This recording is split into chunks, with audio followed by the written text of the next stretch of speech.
Okay, everybody saw Raw last night, and it was great. I liked it because the ending was the ending that I always liked. It leaves questions, and like you don't really know what's gonna happen next with them. But I'll get to that in a second.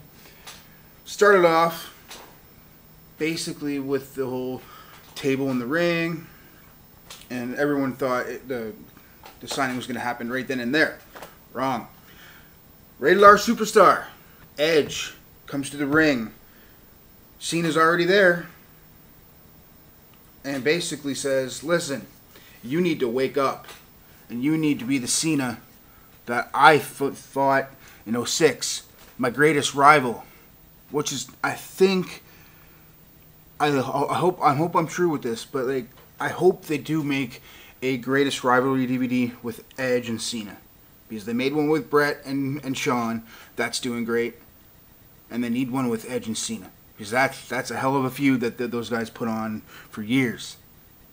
So, but yeah, moving on. Like Edge says to Cena, "Wake up," and does all this usual Edge things that he does. I don't know. Edge was in town, I think, to negotiate a contract. Because he said to the world his current contract is up on officially May 1st, but he said in a few days. So who knows? It is what it is. He's probably going to end up negotiating something. But as far as in ring, ain't going to happen, and everyone knows it. So he's going to have a Legends deal and show up like Foley, show up like Shawn whenever they really need him. But he's not going to touch anyone. Yeah, and basically after that, they did a whole bunch of matches that really kind of wasn't really interesting. They did the whole show in Khali versus Epico and Primo. That was just stupid. They did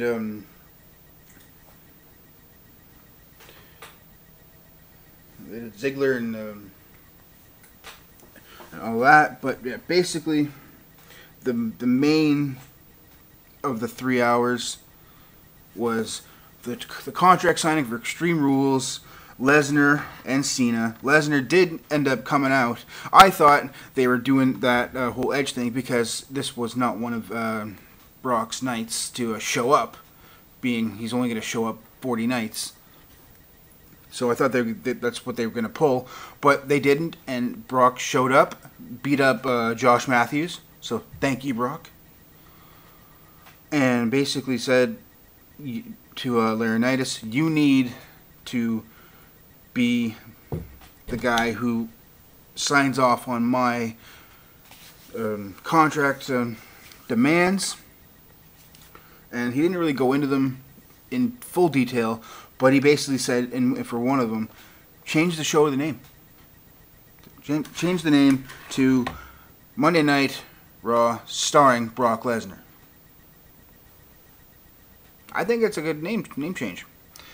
I think what they really need to change, though, is that damn music. That damn Nickelback music. Get some new music. Get a new band. Get someone else, please. But yeah. New champ. And new Divas champ and Nikki Bella.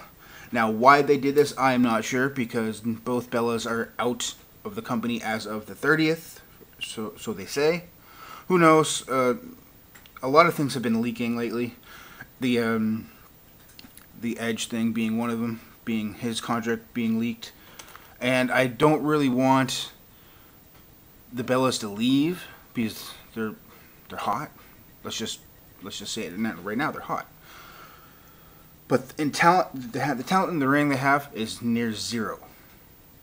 But it's going to get better because Finlay is back in the company, as you all know. So I think that's why they're getting a little more of a push now that Finlay's back. So, but yeah, Beth kind of broke her ankle. So basically, and that was legit. That at first I thought it was kind of like a storyline thing, but that seemed legit because she looked in considerable amount of pain with the trainers coming down, and like all tears and everything. So yeah, Nikki, keep that title warm for Karma, because we all know Karma's coming back soon, And I hope it's the day after Extreme Rules, where Karma can finally whip you both your Bella asses, and then say goodbye to the WWE. But yeah, that's pretty much it, my friends. For WWE, there's a UFC 145 that happened just last weekend. Rashad lost against John Jones. Now, I never saw this for my own eyes, but I heard it was a pretty good fight, and so hopefully I'll get some streams and watch some streams and see what happened and all that. But what I really liked was the primetime special. I watched that on my own Xbox. That was great because it showed both of them how they really want this fight, and they even showed the drama between the camps and Greg Jackson. But it is what it is. John Jones still your champ. So next up, Dan Henderson. And I'll get more into that next video. So stay tuned for that. Comment, subscribe, you know the deal. Adios.